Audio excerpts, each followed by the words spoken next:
3장 25절 26절 함께 읽겠습니다. 시작.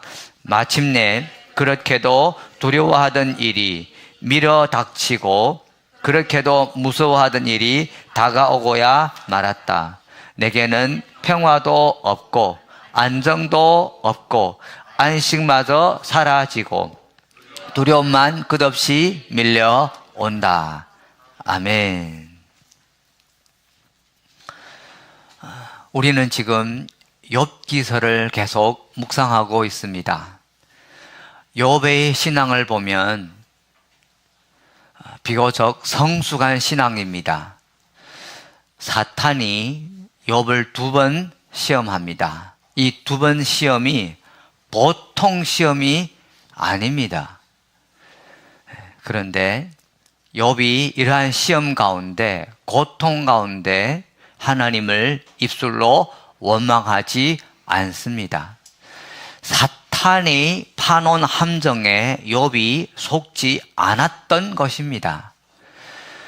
사탄은 얘기합니다. 욥이 하나님을 경외하는 것은 하나님께서 울타리로 그를 보호하였고 그에게 넘치는 복을 주었기 때문에 그렇게 하나님을 경외한 것입니다. 만일 하나님이 그에게 주었던 축복을 가져가면 욥은 거침없이 하나님을 욕할 겁니다. 그런데 욥이 원망하지 않습니다. 즉 욥은 조건 없는, 하나님 앞에 조건을 따지지 않는 신앙을 가졌다라는 것을 볼 수 있습니다.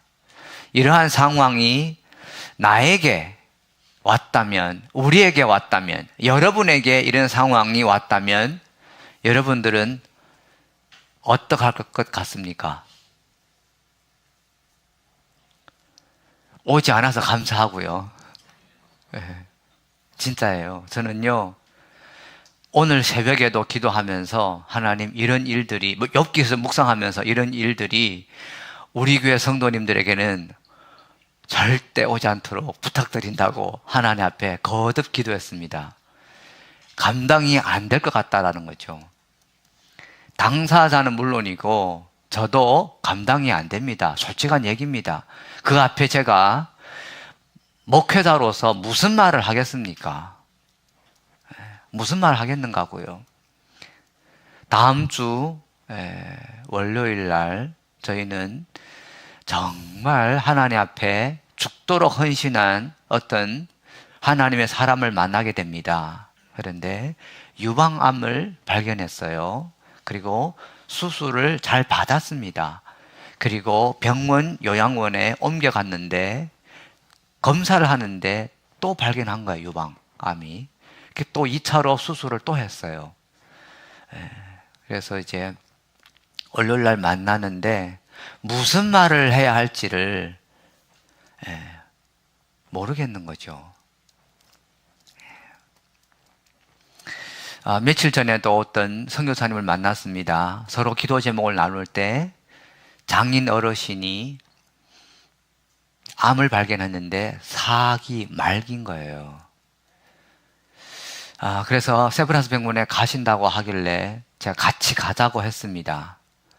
왜 그런가 하면 요즘 제 안에 아픈 자를 위해서 기도해 주고 싶은 마음이, 긍휼한 마음이 많아서 아픈 사람을 보면 꼭 기도해 주고 싶은 마음이 드는 거예요. 그래서 같이 짐을 지고 싶은 마음이 듭니다. 그래서 기도를 하는 편입니다. 그래서 같이 가자고 했더니 괜찮다고, 다음에 가자고. 다음에 가자는 얘기 안 했는데 괜찮다고. 제가 마음속으로 다음에 같이 가야 되겠다 이런 생각을 했죠. 근데 정작 가자고 했으면 가서 제가 무슨 말을 하겠습니까? 그래서 이런 일들이 우리에게 생기지 않으면 감사한 거죠. 그 자체로 감사해야 됩니다. 할렐루야. 그러나 이런 일이 생기면 어떡할 것인가? 우리가 마음으로 미리 다짐을 할 필요는 있어요. 아멘. 제가 선교제 출발할 때마다 이런 다짐을 합니다. 내가 혹 핍박 때문에 돌아오지 못한다고 한다면 내 가족을 누가 돌볼 것인가? 나는 어떻게 해야 되는가? 또 핍박 가운데 내가 만일 모진 고문을 당한다고 한다면 과연 내가 예수님을 부인하지 않을 수 있을까? 솔직한 고백입니다. 그리고 가다가 비행기 사고는 나지 않을까? 이런 생각을요 하는 거예요. 왜? 사람이니까요. 우리 기계가 아니니까요. 그래서 그때 그런 일이 생기면 내가 어떻게 고백해야 할지 지금부터 생각을, 답을 미리 준비하는 것도 중요합니다. 물론 그때 가서 그렇게 못할 수도 있어요.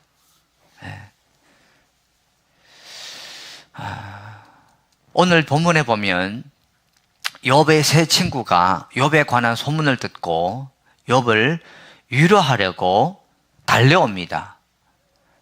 그런데 정작 그들은 욥을 못 알아봅니다. 너무나 처참하여서 여러분 그들이 출발할 때 상상했던 모습보다는 훨씬 욥의 상황이 힘들었기 때문에 그들이 욥을 못 알아봅니다. 가정 상황도 그렇고 이 몸 상태도 그렇고 모양도 그렇고 못 알아봐요. 그리고 그들은 7일 동안 슬픔을 못 이겨서 소리내어 울면서 겉옷을 찢고 또 공중에 티끌을 날려 머리에 뒤집어 썼다 합니다. 이것은 고대 히브리에서 보면요, 사람이 죽었을 때 절망적인 고통에 있을 때 옷을 찢고 티끌을 날리고 하는 그런 모습인 거죠. 밤낮 7일 동안 아무 말도 못합니다. 너무나 처참해서 말 못합니다. 근데 욥도 말 못해요. 왜 그런가 하면 소위 말하면 망연자실한 것이죠. 이게 진짜냐 가짜냐, 나에게 이런 일이 진짜로 일어났는가, 꿈인가 생시인가, 이런 믿어지지 않는 것이에요. 어찌 하루아침에 하루 사이에 이런 일이 발생하는가, 이해가 안 되고 해석이 안 되니까 말을 못하는 거예요. 물론 욥은 믿음이 있어서 의지로 하나님을 원망하지 않았어요. 여러분, 사람은요 일단은 의지로 하나님을 욕하지 않고 원망하지 않고 입술을 딱 닫았어요. 근데 감정이 뒤따라와요. 이제 올라오기 시작하는 거죠. 그래서 3장 1절에 보니까 드디어 욥이 말문을 열고 자기 생일을 저주하면서 울부짖습니다. 여러분, 왜 이런 일이 있는가 하면요, 일단 하나님을 원망할 수가 없어요. 그에게는 신앙이기 때문에 하나님을 원망할 수가 없어요. 그렇다고 누구를 원망하겠습니까? 그리고 또 원인을 몰라요. 모르겠어요. 왜 이런 일이 발생했는지, 내가 뭘 잘못했는지. 자신을 아무리 돌아봐도 잘못한 게 없어 보이거든요. 신앙생활 열심히 했거든요. 말씀을 열심히 지켰거든요. 그런데 이러한 불행한 일들이 발생을 했는데 어떻게 직면할지, 어떻게 처리할지, 왜 이런 일이 발생했는지 모르겠는 거예요. 그러니까 이게 마치 뭐 같은가, 하나님을 원망할 수 없고 어찌할 길이 없으니까 자기 태어난 자기 인생을 저주하기 시작하는 겁니다. 먼저는요, 자기 생리를 저주해요. 그리고 자기가 본인이 잉태된 그날을 저주합니다. 이 감정의 어떤 표현인 거예요. 우리 3절 보겠습니다. 3절. 내가 태어나던 날이 차라리 사라져 버렸더라면, 남자아이를 배었다고 좋아하던 그 밤도 망해버렸더라면, 뭐랍니까? 태어난 그날이 달력에 없었으면 좋았을 걸.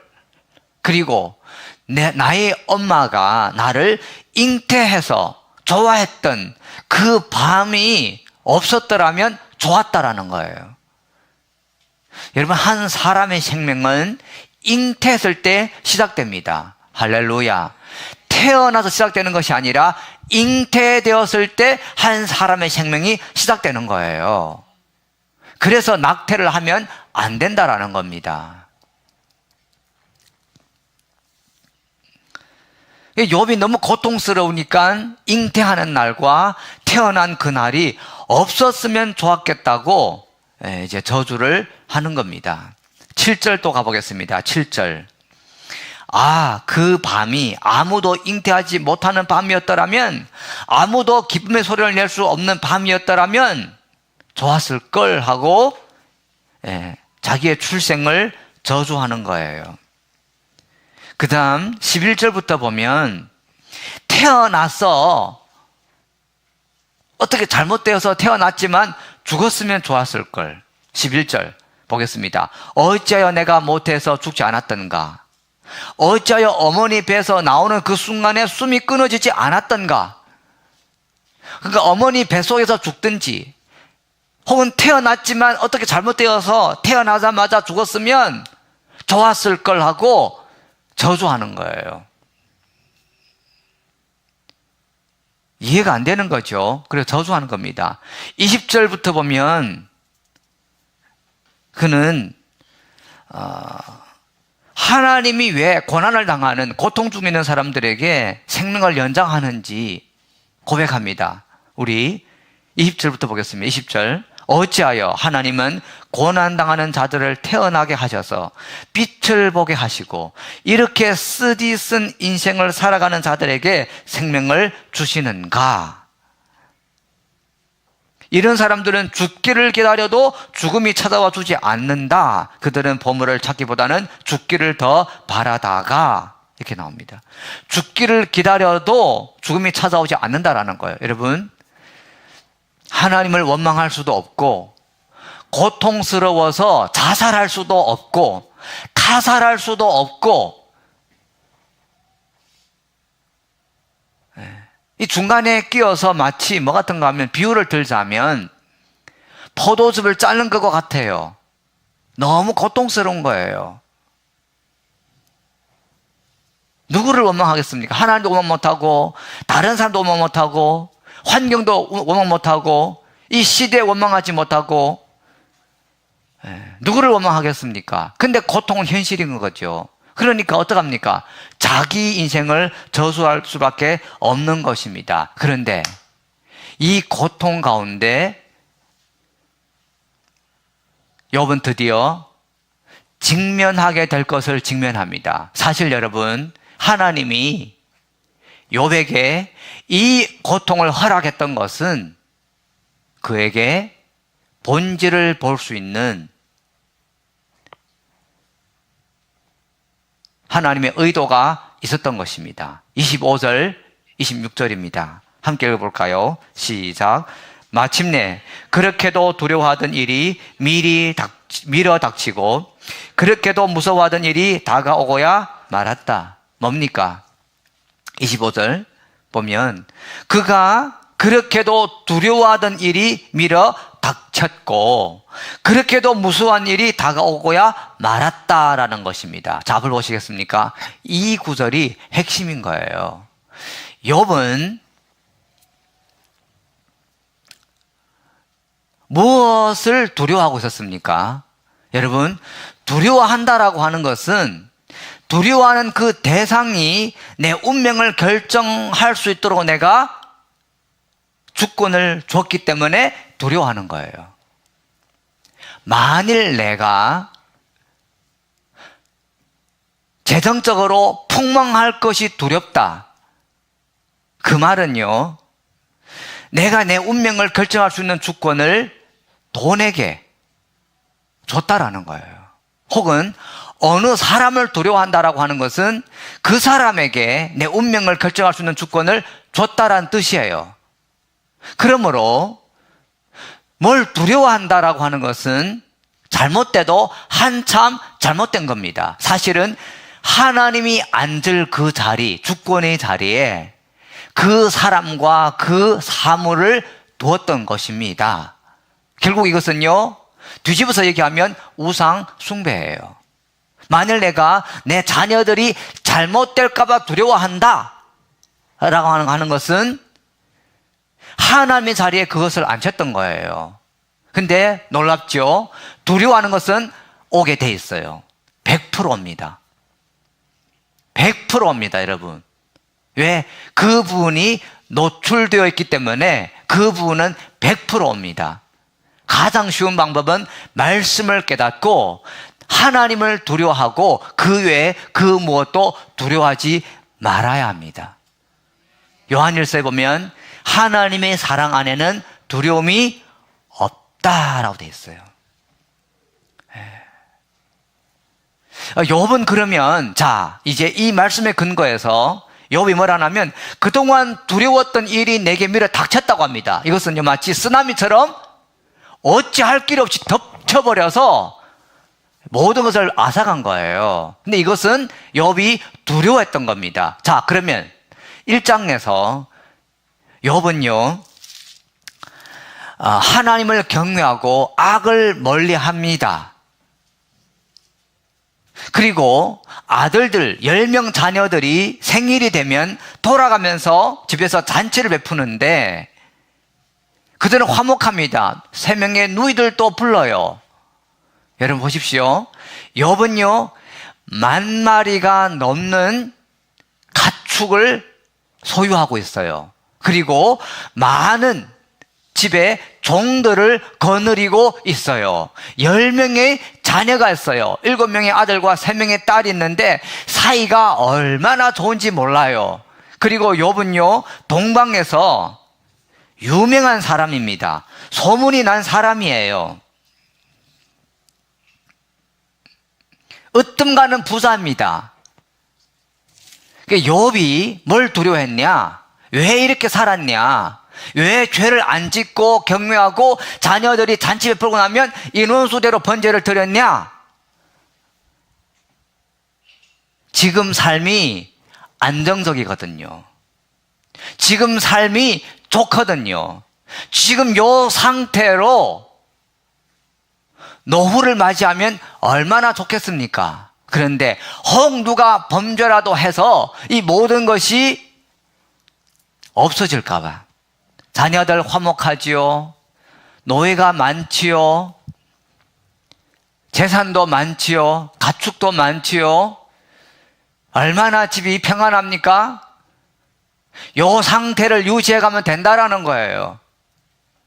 그런데 이것이 어디 하나 문제가 생기면 안 되기 때문에 긴장하고 있었는데 여러분 이게 스트레스인 거예요.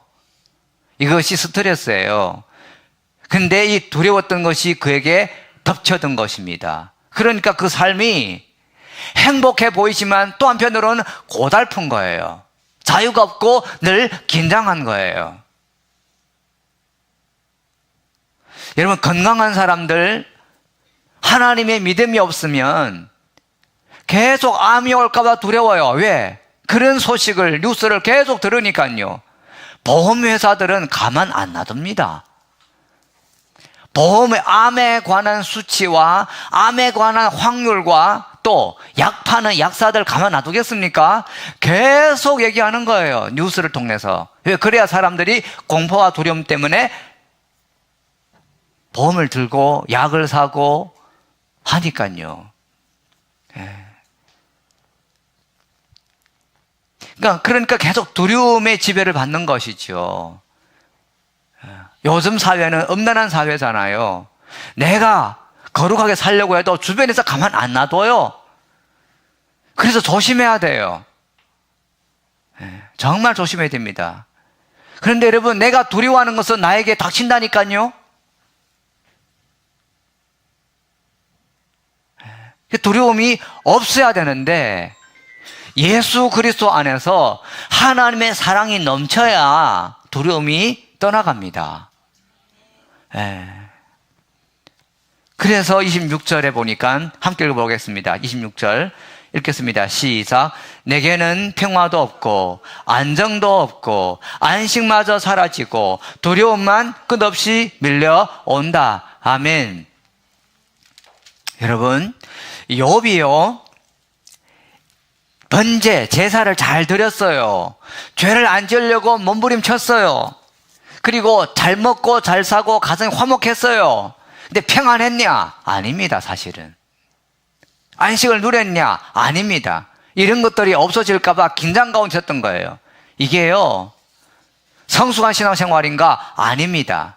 이렇게 말할 수 있습니다. 욥은 신앙생활을 잘했다. 그러나 부족하다 하는 거죠.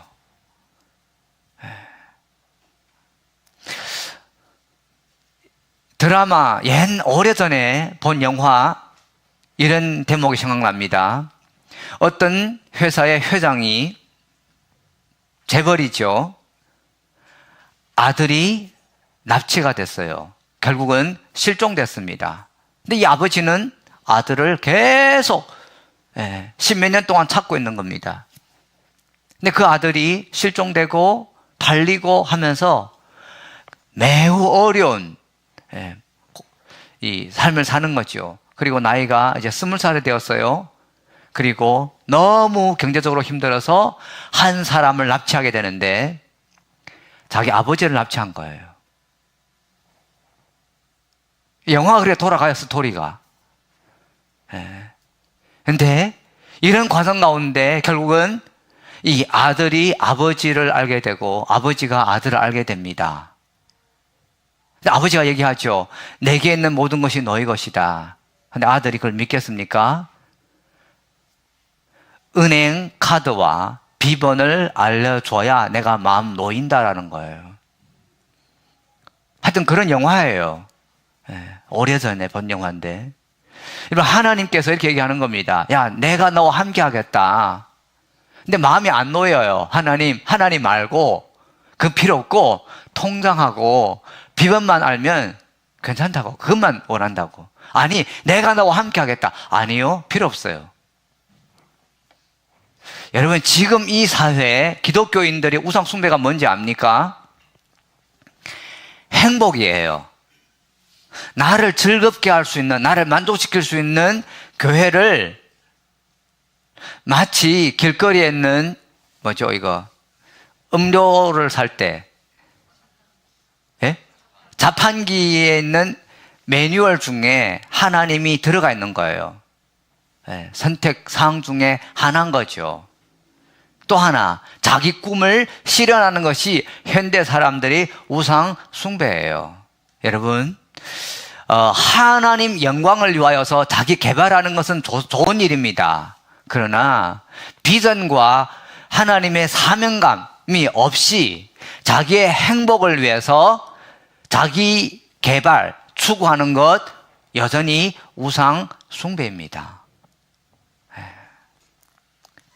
그래서 하나님께서는 욥에게 이러한 것을 허락하면서 욥을 죽이려고 하는 것이 아니라 욥을 살리려고 하는 거예요. 그리고 욥에게 더 본질적인 것을 보여주고 깨닫도록 하기 위해서 먼저는 가져가고 나중에 다시 돌려줍니다.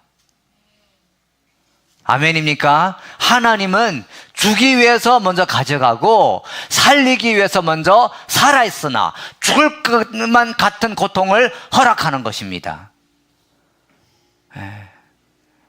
그래서 욥이 26절에 하는 이 고백은요, 무슨 뜻입니까? 26절 다시 보십시오. 내게는 평화도 없고 안정도 없고 안식마저 사라지고 두려움만 끝없이 밀려온다. 여러분, 왜 두려움이 밀려옵니까? 이 말은요, 우리말로 뒤집어서 얘기하면 내 인생, 내 통제 안에 통제가 안 된다라는 거예요. 여러분, 내 인생 내가 통제할 수 있습니까? 없습니까?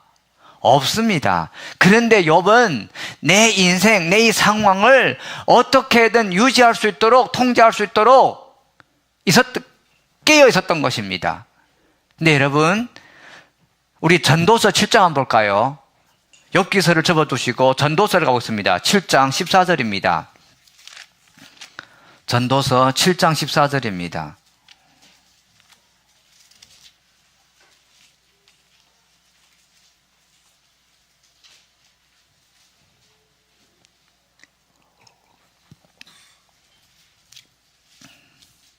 전도서 7장 14절입니다.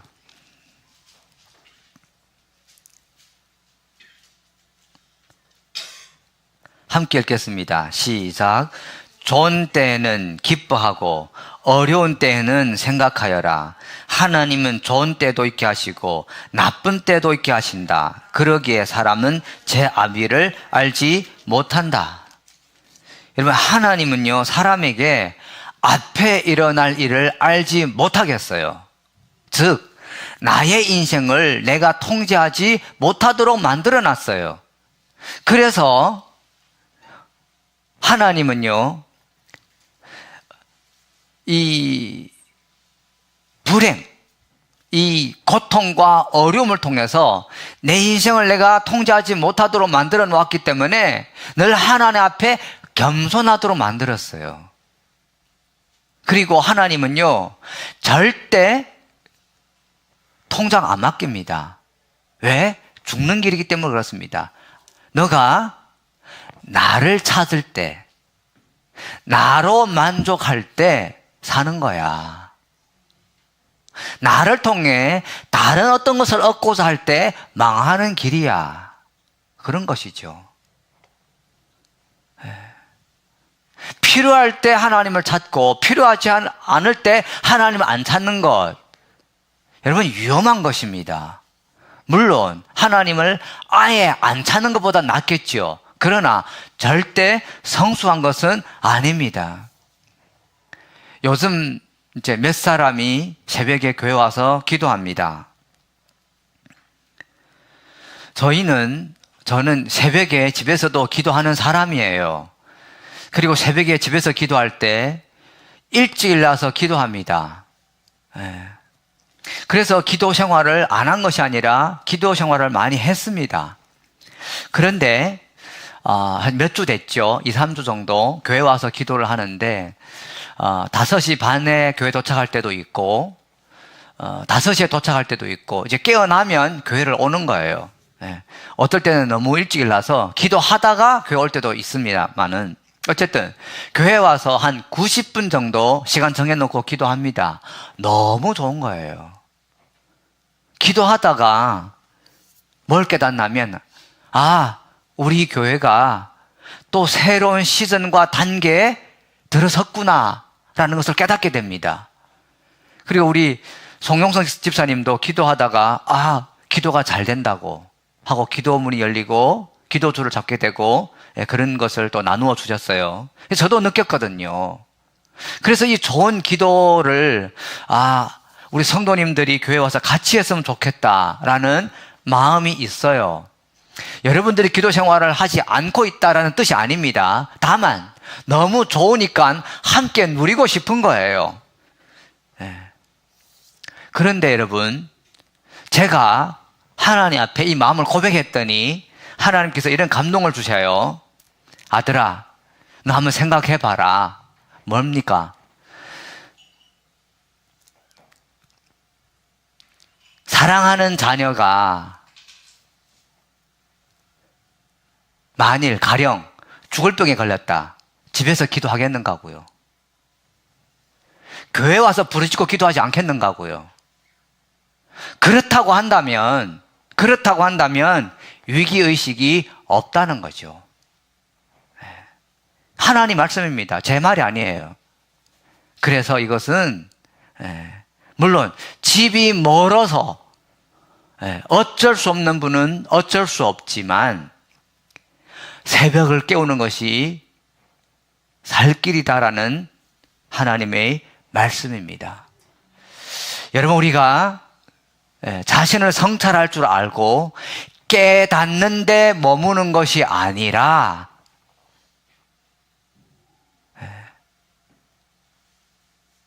하나님 한 분만으로 만족해야 되고 겸손하게 하나님을 의지해야 할 줄 믿습니다. 히브리서 12장에 보니까요, 하나님의 아들은 하나님이 징계를 합니다. 그리고 훈련을 시킵니다. 더 본질적으로 야성을 갖고 성장할 수 있도록 하나님은 훈련을 한다라는 거예요. 우리 성경 보겠습니다. 먼저 히브리서 12장 보겠습니다. 히브리서 12장 5절부터 보겠습니다.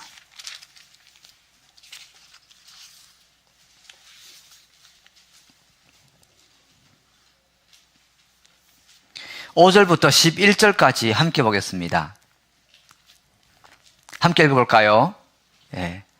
히브리서 12장 5절부터 11절까지입니다. 함께 읽겠습니다. 시작.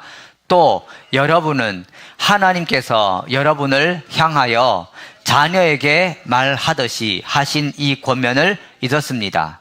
내 아들아, 주님의 징계를 가볍게 여기지 말고 그에게 꾸지람을 들을 때 낙심하지 말아라.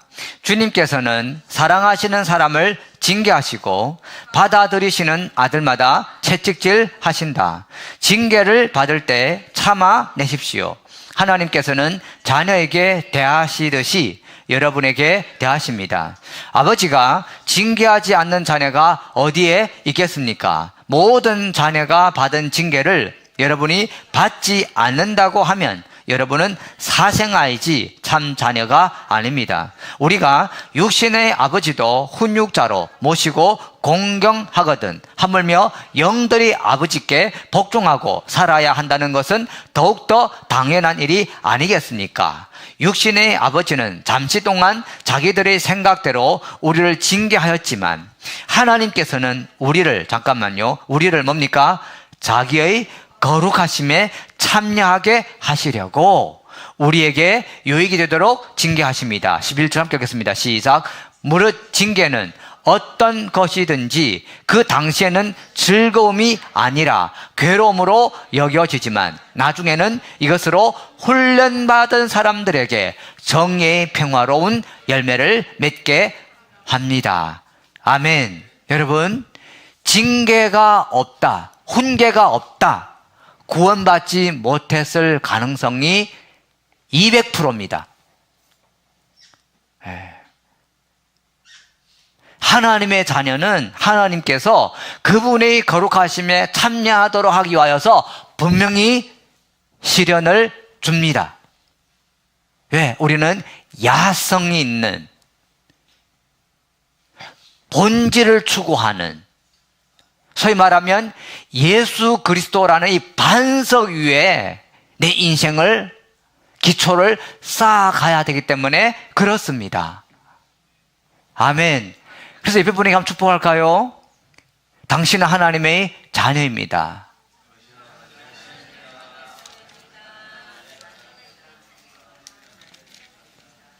우리 5장도 보겠습니다. 히브리서 5장 7절부터 10절까지 보겠습니다.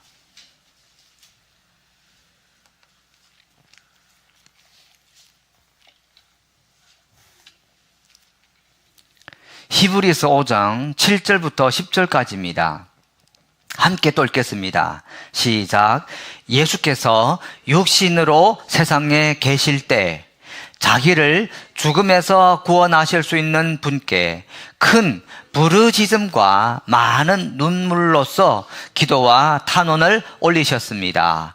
하나님께서는 예수의 경외하심을 보셔서 그 간구를 들어주셨습니다. 그는 아드님이시지만 고난을 당하심으로써 순종을 배우셨습니다. 그리고 완전하게 되신 뒤에 자기에게 순종하는 모든 사람에게 영원한 구원의 근원이 되시고 하나님에게서 멜기세덱의 계통을 따라 대제사장으로 임명을 받으셨습니다. 아멘. 여러분, 예수님도 고난을 통하여서 순종을 배웠다라고 얘기합니다. 예수님도 고난을 받았다고 한다면 우리도 고난에 동참해야 합니다. 아멘. 죽을 것만 같은 고통 가운데서 죽지 않습니다. 오히려 그때 정신이 들면서 무엇이 영원한 것인지, 무엇이 잠깐 그리고 썩을 것인지, 무엇이 생명이고 무엇이 멸망인지 그리고 나는 무엇을 추구하고 살았는지 깨닫게 되는 거예요. 그리고 그것이 나에게 생명을 주지 못한다는 것을 그제서야 깨닫는 것입니다. 신앙의 본질에 눈을 뜨도록 하나님은 어려움을 사용하는 것이에요. 그러한 의미에서 우리가 고난을 통해 정말 하나님을 알고 나를 알고 신앙의 본질을 붙들었을 때 여러분, 우리는 예수님이 오시고 영원한 곳에서 영광 받을 것입니다. 왕노릇 할 것입니다. 근데 그 이전에 우리는요, 하나님이 주시는 그 아름다운 선한 형상을 살아낼 거예요. 왕노릇을 할 거예요. 아멘입니까? 여러분, 영적인 사람하고 덜 영적인 사람, 누가 회개를 더 많이 합니까?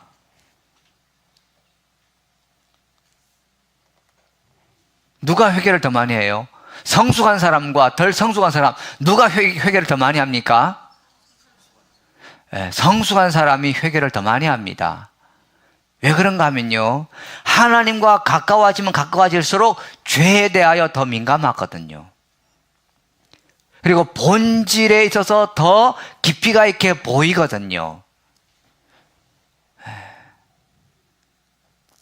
나중에는요, 내가 추구했던 것들을 나를 위해서 내려두는 것이 아니라 남을 위해서도 내려줄 수 있는 단계까지 들어가게 됩니다. 소위 말하면 세상 사람들처럼 욕심이 없어지는 거예요. 시기 질투 분쟁을 하지 않게 되는 거예요. 모든 것 마음에서 다 비우게 됩니다. 자존심도 비우게 되고요, 인정받는 욕구도 비우게 되고요, 욕심도 비우게 되고요, 아무것도 없어도 주님이 계시기 때문에 모든 것을 소유한 것처럼 당당하고 기뻐하고 즐거워하고 누리게 되고 또 다른 사람 배려하고 나누어주게 되는 거예요.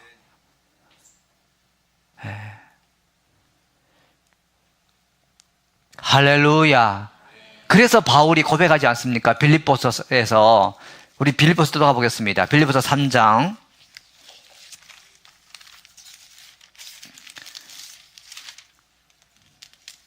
7절.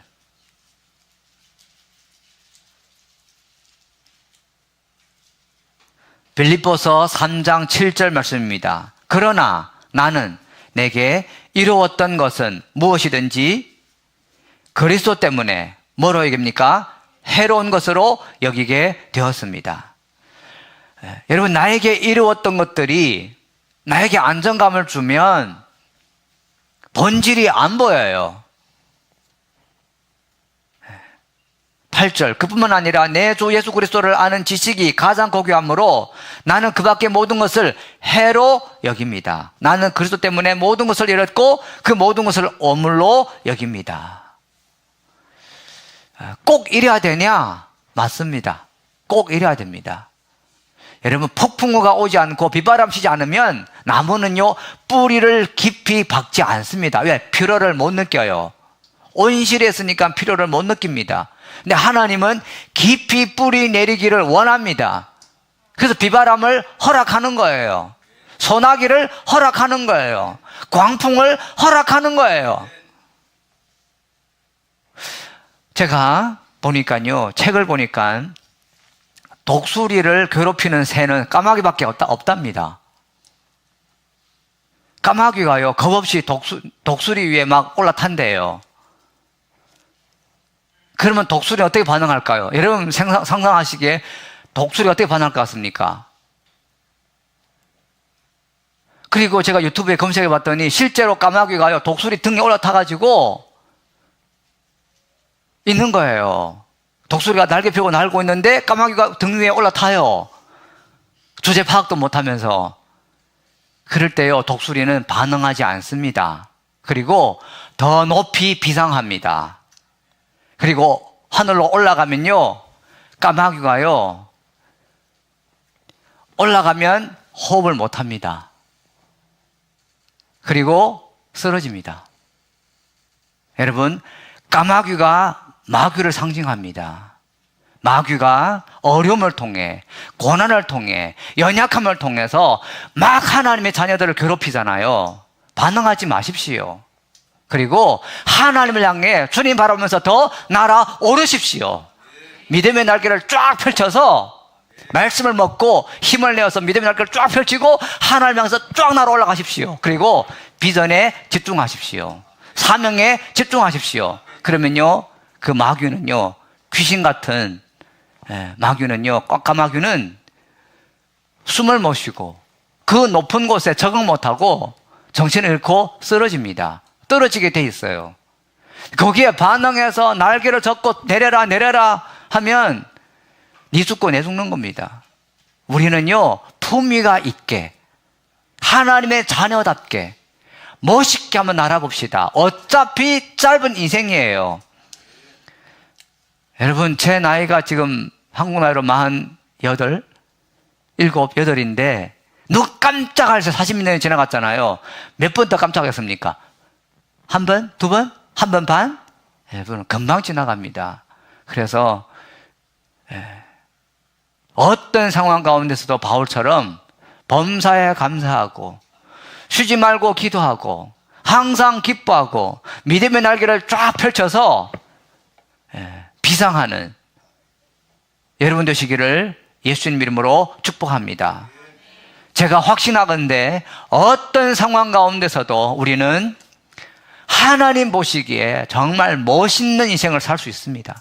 잘했다. 너 나를 닮았다.